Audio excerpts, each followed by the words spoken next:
Hi Dance Universe! This is Coach April, isa sa star choreographers ng Stars on the Floor. And for this episode, ang napunta sa aking duo ay si Faith and Zeus. Stars on the Floor! For this episode, ang napunta sa kanilang dance style ay open choreography, and ang gagawin nilang concept is about the story of Maria Clara and Ibarra. So, it's part of the history and kailangan nilang mo-portray whatever the tragic love story of Maria Clara and Ibarra ninaranasan nila. As you all know guys, si Faith and si Zeus, pareho silang energetic, pareho silang madaldal, marami silang kwento sa buhay. Like, very palaban yung character nila. But this time, since si Faith ay gaganap na Maria Clara, kailangan niya maging mabait, sobrang like fine lady with this one, and same with Zeus, so maging maginoo and very define kung ano man yung movements nila. So very challenging siya kasi parehong powerful gumalaw yung dalawa eh.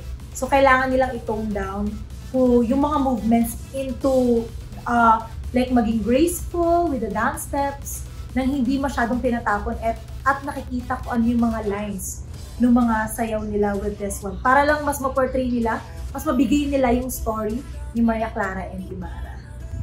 With Faith, I think, with her lines, yun yung pinaka nakita kong one of her weakness.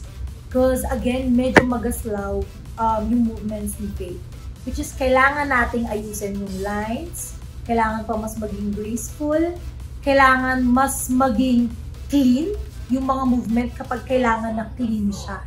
So, kailangan lang talagang ulit-ulitin kay Faith para tumatak sa kanya na yung mga movement na tinuturo mo sa kanya.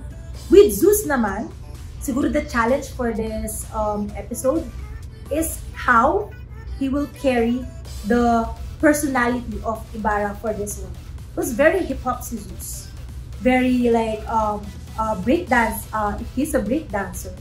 So, kailangan niyang baliin yun at some point para lang mas maging matipuno yung mga galaw niya for this episode. Strength ni Faith is yung magaling talaga siya mag-perform. Like, in fairness kay Faith, kaya niyang dalhin whatever character or whatever intention na ibibigay mo sa kanya. And with Zeus, same thing. He can really carry, like, sinusupport niya talaga si Faith kung ano yung kailangan nilang gawin sa duo. Kasi magaling ng dancer si Zeus eh. Pero kailangan nilang i-level up yung game as a duo. So grabe yung pag-support ni Zeus kay Faith with this one. So mas nakikita yung skill level ni Zeus, mas umaangat.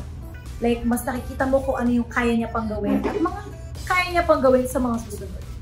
For this episode, kailangan yung abangan kung paano mapupukaw ang inyong damdamin, kung paano nila kayo madadala sa mundo ni Maria Clara at ni Ibarra.